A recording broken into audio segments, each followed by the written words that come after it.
kar nekaj dogodkov se je razvilo v zadnjih dneh in tudi nekaj iniciativ imamo, ki vam jih želimo predstaviti. Torej osnovno izhodišče za to tiskovko je, da na gospodarskem in finančnem področju in seveda posledično na vseh področjih življenja v tej državi želi zlasti predsednik vlade in vlada sama ustvariti neko fikcijo, pravzaprav neko fiktivno sliko o Sloveniji, o njenih javnih financah in o njenem prihodnem razvoju. Torej govori in obljublja, ulepšuje slike in nas prepričuje, da smo na pravi poti, da smo maksimalno učinkoviti in da pravzaprav je vse v redu v državi. Žal pa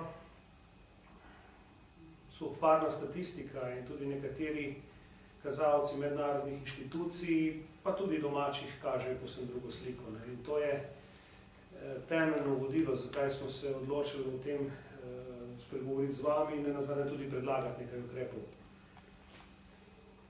Torej, če govorim samo o nekaterih podatkih te fikcije, je pravzaprav bi začel za to kvartalno gospodarsko rastjo, ki znaša 2,2% v drugem kvartalu in jo je uporabil predsednik vlade tudi na mednarodnem obrtnem sejmu in tudi v pogovorih z javnostjo kot nek signal okrevanja oziroma nek signal, da smo mimo najhujšega. Seveda nas pa številni pokazatelji, ki zajemajo daljše trende in nam progledujejo tudi dogodke v prihodnje, seveda povsem drugačni. In v to fikcijo ne samo, da ne verjamejo več opozicija, ne verjamejo tudi gospodarstvo in zato smo priča tudi razmeroma burnim odzivom, tako obrtnikov, malih in srednje velikih podjetnikov, kot tudi gospodarske zbornice. Namreč eno je, kar vlada obljublja, kar vlada piše v svoje strategije, drugo je pa seveda to, kar se v realnosti dogaja. Poglejte, soočeni smo s podatki o padcu konkurenčnosti ponovno. Če smo še na nek način zmahovali za roko ob tem, da je IMD pred meseci objavil padec Slovenije kar za 20 mesecev, lahko vidimo sedaj na podatke Svetovnega gospodarskega foruma, REF, ki govori o padcu za 8 mest in kaže na tiste ključne slabosti slovenskega gospodarstva. V strukturi tega padca, mimogrede, te padci so relativni, kajti tu se ni moč zgovarjati na gospodarsko krizo. V gospodarski krizi so bili vse države, ki jih je zajel Svetovni gospodarski forum, kako tudi inštitut IMD.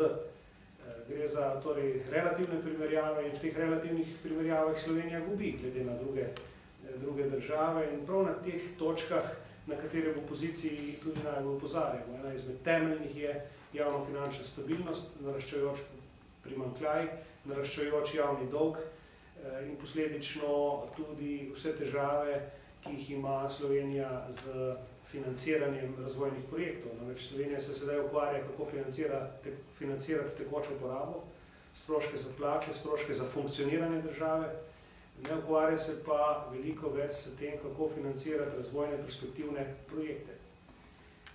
Žalostno je, da poleg vlade to delajo tudi banke in še posebej banke v večinski državni lasti. Imamo pred sabo poročilo Banke Slovenije,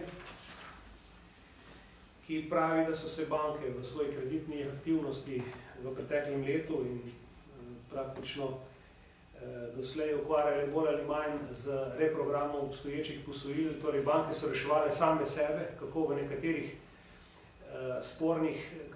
iz nekaterih spornih naložb, ki so jih financirale v preteklosti, tako od menedžerskih odkupov, stanovanjskih gradenj in seveda tudi drugih konsolidacij lastništva v podjetjih,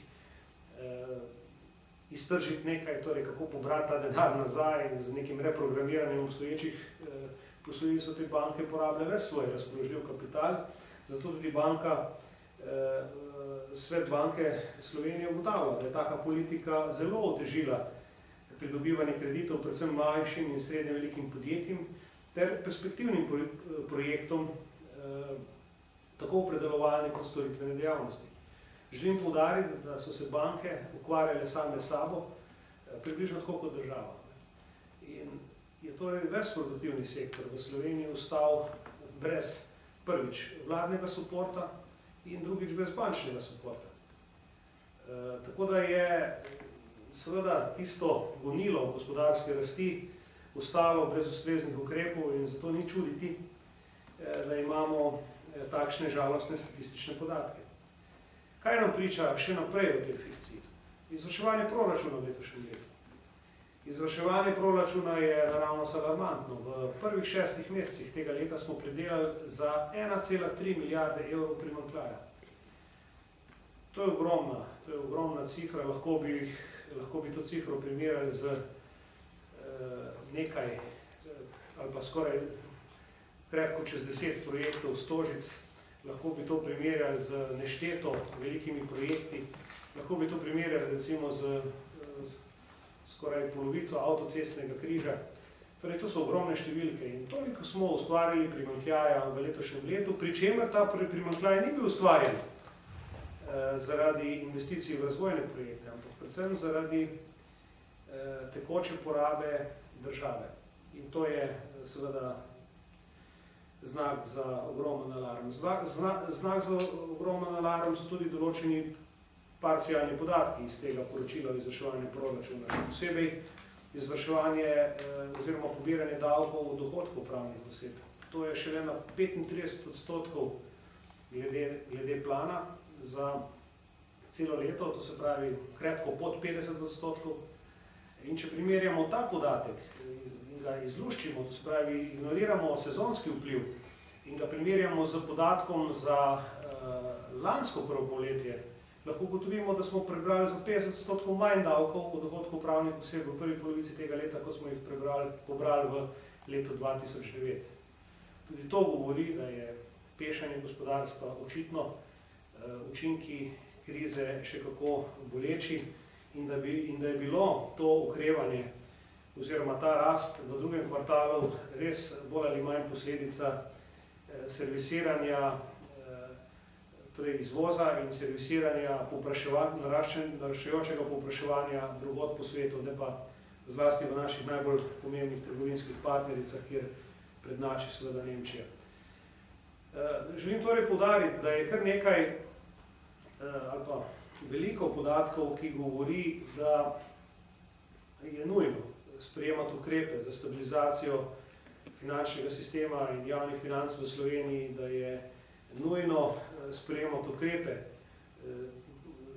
neke učinkovite gospodarske politike, kajti žal se kaže vsa slabost slovenskega gospodarstva in slovenskih javnih financ, če dalje bolj tudi v teh zoprnih in žalostnih številkah.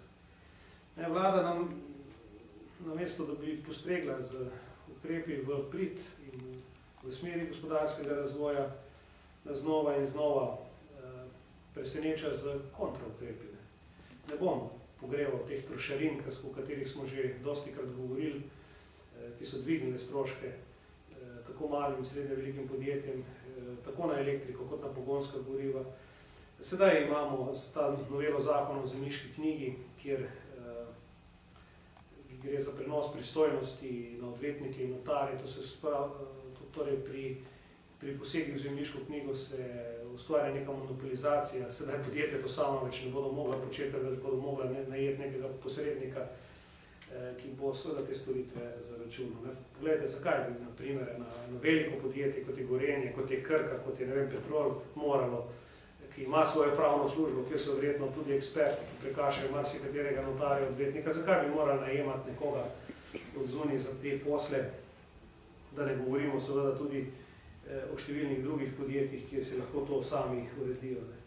Drugo je, odnos vlade do gospodarstva se ilustrira tudi skozi zakon o obdavčitvi nepremičnin. Jaz sem večkrat o tem govoril, namreč zdaj se zadeva obdavčuje po vrednosti in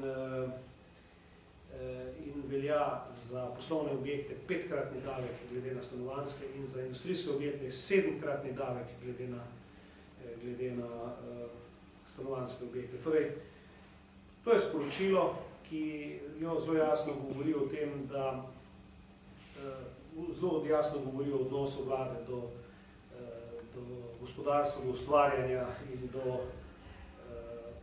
in nenazadnje to povzroča potem tudi take rezultate v praksi, ko govorimo seveda o pobranih davkih.